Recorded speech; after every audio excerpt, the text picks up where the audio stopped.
Okay, let's go over daily review 6-2. Number 1, Alexandra has 127 flowers. She puts the same number of flowers in each of her vases, whatever. How many flowers will be left over? So we're going to have to divide this number up amongst those 4. So we're going to do 127. Sorry, I'm trying to do this with one hand, and it's not working great. 127 divided by, there are 4 vases, whatever. Okay, so all of the methods that we've learned, you can literally choose any one that you want. I don't care. Let's do the partial quotients method just for this. So 4 could go into 127 about how many times? We're just going to take a guess. It's not going to be 100. 4 times 100 is going to be 400. 4 times 50 would be 200, so that's too much. So let's go down. If we look at the 12 right here, it's going to be 3, 0, so 30. So if we did, oh my goodness, that's really bad handwriting, guys. Sorry. There. Okay, sorry. So 30. 30 times 4 is going to be 120. So we've put 120 of the flowers in. That's going to leave us with 7 more that we have to deal with. So if we put 1 in each one of those, then that's going to get rid of 4 of them. 4 times 1 is going to be 4.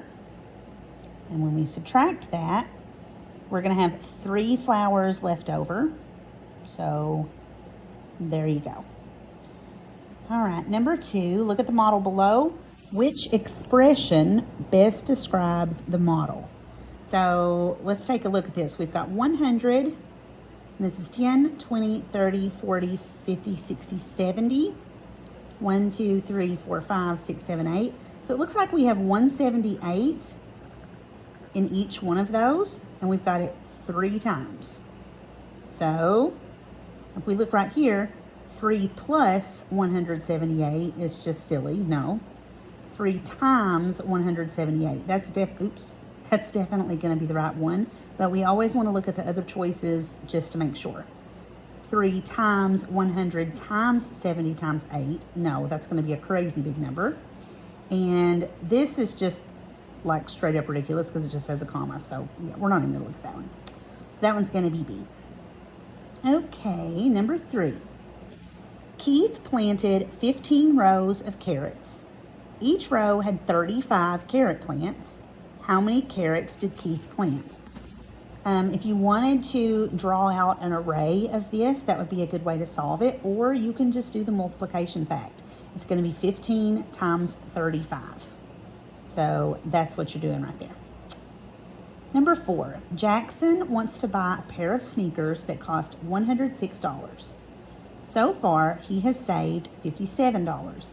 How much more does Jackson have to save to buy the sneakers? I'm not going to help you with that one, but I am going to tell you to go back and make sure that it makes sense once you get your answer. Write 621,840 in expanded form. In expanded form just means that you're adding all of those together. So each place value gets added together. You're going to have 600,000 plus, oops, it's in my way and I can't see it. Move, man. Yeah, plus 20,000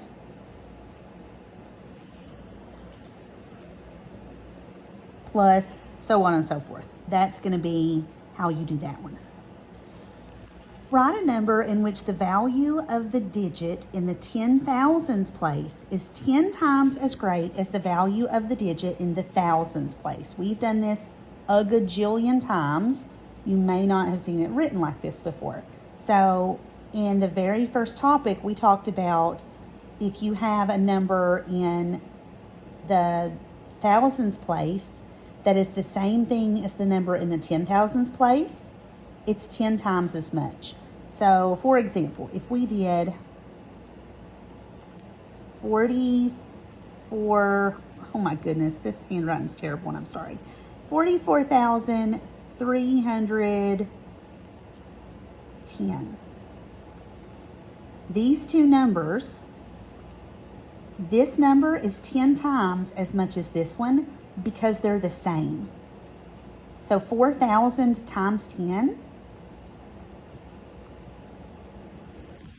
Let me move this down there.